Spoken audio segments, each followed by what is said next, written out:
अब प्रश्न देखते हैं, सॉफ्टवेयर क्या होता है। तो अब ये जो थोड़ा सा समझने वाली बात है कि कंप्यूटर का जो हार्डवेयर है, उसका जो प्रोसेसर होता है, या जो जैसे अभी हमने सेकेंडरी स्टोरेज या डिस्क वगैरह की बात की, तो वो अपने आप मतलब कोई काम करने लगे ऐसा नहीं हो सकता। वो अपने आप काम कर सकते हैं, लेकिन उनको काम बताना पड़ता है।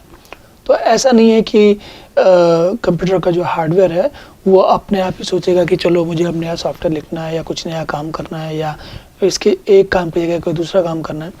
ऐसा इसलिए नहीं होता क्योंकि जो कंप्यूटर का हार्डवेयर होता है वो निर्जीव है। अब जैसे हार्डवेयर और सॉफ्टवेयर को समझने का एक और भी बड़ा आसान तरीका है। हार्डवेयर का मतलब है हमारा जैसे इंसान मनुष्य का शरीर, और सॉफ्टवेयर का मतलब है उसकी बुद्धि।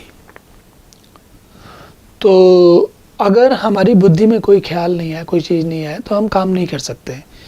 शरीर अपने आप काम नहीं करता। बुद्धि में कोई प्रश्न आता है, कोई विचार आता है, कोई काम आता है, तब हम अपने शरीर का प्रयोग करते हैं और वो कोई काम करते हैं जाके। तो उसी तरीके से सॉफ्टवेयर जो होता है वो जो काम करना होता है उस उद्देश्य से उसके निर्देश को सॉफ्टवेयर कहते हैं। तो आप कैसे समझ सकते हो आप? उदाहरण के लिए मान लीजिए, अगर आपको 4 मंजिल ऊंची किसी मकान में, किसी घर में, किसी बिल्डिंग में जाना है और 4 मंजिल ऊपर जाना है, तो आप क्या करेंगे? पहले उसके घर के दरवाजे के सामने पहुंचेंगे, फिर वो शटर वगैरह या जो भी दरवाज़ा होगा उसको खोलेंगे, फिर अंदर जाएंगे। फिर वहाँ आपके पास 2 संभावनाएं हो सकती हैं। एक हो सकती है लिफ्ट हो, और एक दूसरी हो सकती है कि सीढ़ियाँ हो। अगर सीढ़ियाँ हैं तो आप सीधा 4थी मंजिल पर पहुँच जाओ, ये नहीं होगा। आपको पहले एक एक सीढ़ी रख करके पर कदम रखते हुए पहली मंजिल पहुँचना होगा। और ज़्यादातर संभावना है कि एक मंजिल पहुँचने के लिए भी आधी सीढ़ियाँ होती हैं, फिर आधी सीढ़ियाँ घूम कर जाती हैं। तो अब हमें रोबोट की तरह सोचना चाहिए, या कम अक्ल वाले व्यक्ति की तरह सोचना चाहिए। तो कंप्यूटर का सॉफ्टवेयर क्या है ये समझना आसान हो सकता है। तो हम करते क्या है? अगर हम 4 मंजिल तक जा रहे थे तो हमें बताना पड़ेगा कि भाई पहले पहली मंजिल पे जाओ, फिर दूसरी मंजिल पे जाओ, फिर तीसरी मंजिल पे जाओ, फिर 4थी मंजिल पे जाओ। या फिर अगर आप लिफ्ट में जाओगे तो लिफ्ट में जाने के बाद पहले ढूंढो कि बटन कहाँ है, बाईं तरफ है कि दाईं तरफ है। बटन को दबाओ, दबाने के बाद उसको नंबर बताओ कि कौन सा वाले बटन में जाना है और किस नंबर में जाना है। उस नंबर का बटन दबाओ, फिर वो आपको ऊपर लेके जाएगी, फिर आप दरवाज़ा खुलेगा, तब आप बाहर निकलोगे। तो ये सारे के सारे जो निर्देश हैं, ये आपको, इन निर्देशों ने आपका एक काम किया, आपको 4थी मंजिल पर पहुंचा दिया। ठीक है ना? अब हम जो सॉफ्टवेयर बनाते हैं वो सॉफ्टवेयर, देखिए, किसी एक समस्या को हल करने हेतु क्रमबद्ध रूप से लिखे गए निर्देशों की श्रेणी, मतलब एक के बाद एक जो कौन सा निर्देश है आपके, उन निर्देशों को आप, ऐसा नहीं है कि पहले बोलें कि दाएं जाओ और फिर बोलें कि तुरंत बोलें कि बाएं जाओ। फिर दाएं बाएं अगर करते रहोगे तो बाएं दाएं ही करो, आगे नहीं बढ़ पाओगे, वहीं के वहीं घूमते रहोगे। तो वो क्या करना है, उनको ठीक से, मतलब जैसा काम करना है उसके आवश्यकता के अनुसार निर्देश दो, ताकि हार्डवेयर वो काम करके आपको आउटपुट दे सके, है ना? तो ये जैसे देख रहे हैं ना, अब इसमें क्या है कि बहुत सारी चीज़ें होती हैं। जो कुछ भी सॉफ्टवेयर कई तरीके के होते हैं। कुछ सॉफ्टवेयर ऐसे होते हैं जो कंप्यूटर को चलाते हैं, कुछ सॉफ्टवेयर ऐसे होते हैं जो कि कोई विशेष किस्म का, जैसे मान लीजिए कोई सॉफ्टवेयर है तो वो टेक्स्ट लिखने के लिए काम आता है।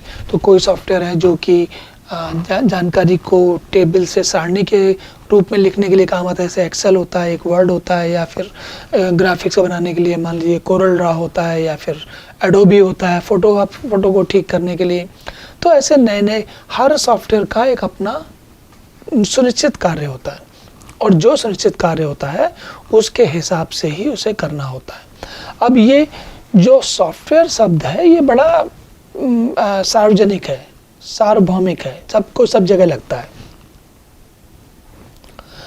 लेकिन अलग जैसे जैसे थोड़ा सा आप वो विशेष दायरे में जाते हो तो आप इस सॉफ्टवेयर को नामों को उनकी कामों के अनुरूप समझना पड़ता है। तो अच्छा, लेकिन साथ ही साथ आपको ये भी समझना पड़ता है कि सॉफ्टवेयर का प्रयोग किस काम के लिए होने वाला है। अब एक उदाहरण समझिए, मान लीजिए आजकल के समय, पहले के समय में नहीं आता था फ़ोन में, लेकिन अब आने लगा है। तो फ़ोन में एक सेंसर होता है। एक सेंसर क्या होता है, वो बताता है कि आपकी एल्टीट्यूड, किस ऊंचाई पर आप खड़े हैं धरती पर, ये बता सकता है। या एक दूसरा सेंसर होता है जो कि तापमान कितना, आप जिस कमरे में खड़े हैं उसका तापमान कितना है वो बता देगा आपको। अब सवाल ये है कि अगर मान लीजिए आज से 10 साल पहले हम सोचते कि हम ऐसा सॉफ्टवेयर बनाएं जो कि हमें तापमान बता दे या ये बता दे कितनी ऊंचाई है, और हम उसको चाहें कि हम मोबाइल फ़ोन पर चला लेते हैं। कंप्यूटर में चलने वाले तो तब भी थे, लेकिन इसकी बात कर रहा हूँ, मोबाइल फ़ोन की बात कर रहा हूँ। तो वो हम नहीं बना सकते थे कि बनाने का कोई फ़ायदा नहीं था, क्योंकि तब सेंसर नहीं आते थे फ़ोन में। तो जो भी अब सॉफ्टवेयर आपको बनाना है उसकी पूरी जानकारी, उसकी पूरी एक ये सोचना पड़ता है कि ये सॉफ्टवेयर क्या काम करेगा, उसका कितने लोग प्रयोग करेंगे, उसको किस तरीके के कंप्यूटर पे चलाया जाएगा, वो भी थोड़ा समझना पड़ेगा। जैसे विंडोज़ के कंप्यूटर पे चलाया जाएगा, या लिनक्स के कंप्यूटर पे चलाया जाएगा, या एप्पल के कंप्यूटर पे चलाया जाएगा, या किसी और किस्म के कंप्यूटर पे चलाया जाएगा, तो वो सब भी सोचना पड़ता है। तो ये जो सारा सॉफ्टवेयर बनाने से पहले, या सॉफ्टवेयर का क्या काम करने वाले हो, कैसा सॉफ्टवेयर बनाने वाले हो, उसके लिए इन सब चीज़ों के बारे में पहले से सोचना पड़ता है। फिर ये भी सोचना पड़ता है, अच्छा सोच लिया कि हमें ये पता है कि कौन सा काम करना है, क्यों करना है, राइट, कौन सा काम करना है। फिर अब उसको क्या करना है, सबसे पहले तो हमने ये समझा कि काम क्यों करना है। तो क्यों करना है भाई, कोई काम है, कोई जैसे मान लीजिए ये जानना था कि तापमान कितना है, तो तापमान जानना था। तो तापमान जानने के लिए क्या करेंगे, हम पता करेंगे, ऐसा सिस्टम ढूंढेंगे जिसके पास हाइट निकालने का या ढूंढने का तरीका हो। तो उसके बाद हम सोचेंगे कि अब उसका प्रोग्राम हम कैसे लिखें। अगर तो मुझे वो प्रोग्राम एंड्रॉयड पे चलाना है तो शायद मैं उसको जावा में लिखूँगा, है ना, या और अगर मुझे वही प्रोग्राम एप्पल पे चलाना है तो हो सकता है मैं सी पे लिखूँ या पाइथन पे लिखूँ। तो ये जो प्रोग्रामिंग लैंग्वेज होती हैं, भाषाएं होती हैं, वो भी अपने कार्य की आवश्यकता के अनुसार हम कौन सा कार्य करने वाले हैं, कौन सा सॉफ्टवेयर बनाने वाले हैं, उसमें इन सब चीज़ों के बारे में हमें पहले से सोचना पड़ता है, ताकि वो सही रास्ता अपनाते हुए हम जा सकें। एक उदाहरण समझिए, अगर आपने नदी पे जाना है तो आप कार लेके तो नहीं जाओगे, नदी पे तो नाव से जाओगे, या फिर उड़ के जाना है तो नाव से थोड़ी काम चलेगा, फिर तो आपको प्लेन चाहिए या हेलीकॉप्टर चाहिए। तो भाषाओं का चयन भी उसी के हिसाब से होता है कि कौन सा काम हमको करना है, किस प्रकार का काम हमें करना है, उसके हिसाब से हम भाषा का चयन करते हैं और अपनी आवश्यकताओं का चयन करते हैं, आवश्यकताओं को समझते हैं।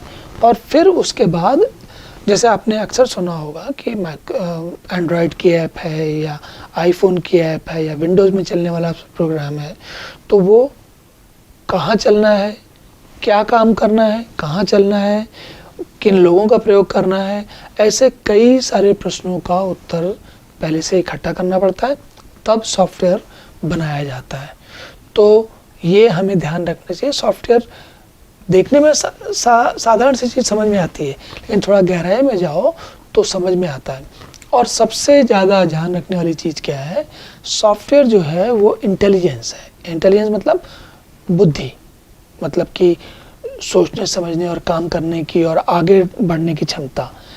सॉफ्टवेयर में इस तरीके का इंटेलिजेंस बना डाला जाता है कि वो ये कह सकता है कि अगर ये स्थिति होगी तो हम ऐसा काम करेंगे, वो है दूसरी स्थिति होगी तो हम तीसरा काम करेंगे, तीसरी स्थिति होगी हम तीसरा काम करेंगे, और अगर 1000वीं स्थिति होगी तो हम तो ये वाला काम करेंगे। तो सॉफ्टवेयर क्या करता है, अपने निर्णय भी ले सकता है। निर्णय ले नहीं सकता, उसको हम बता देते हैं पहले से कि इसके कौन सी स्थिति में कौन सा काम करना चाहिए। तो हार्डवेयर का क्या होता है, जो काम कर रहा है वो तो नहीं करेगा। सॉफ्टवेयर क्या करता है, वो अपना काम बदल भी सकता है। कैसे बदल सकता है, क्योंकि हमने उसको कई सारे तरीके पहले से बता दिए हैं। अब इसी दिशा में एक आखिरी बात समझ लें। मान लीजिए कि हमने प्रोसेसर की बात की है ना, या आपका मोबाइल फ़ोन की बात की, तो इन दोनों में थोड़ा सॉफ्टवेयर इनके अंदर भी लगा हुआ है, पर वो सॉफ्टवेयर जो है एक बहुत विशेष काम करने के लिए है। प्रोसेसर की बात करें तब, लेकिन अगर मोबाइल फ़ोन की बात करें तो उसमें बहुत सारी संभावनाएं हैं। उसमें ऐसा सॉफ्टवेयर लगा है कि उस सॉफ्टवेयर के ऊपर बहुत सारे सॉफ्टवेयर लगा सकते हो और उन सॉफ्टवेयर के ऊपर भी और सॉफ्टवेयर लगा सकते हो। तो ये चीज़ बढ़ती जाती है। सॉफ्टवेयर ही है जो कि कंप्यूटर को इंटेलिजेंट, बौद्धिक, समझदार बनाता है। ठीक है, तो ये हमारी बात हुई कि सॉफ्टवेयर क्या होता है। अब इसके बाद हम अगला प्रश्न देखते हैं।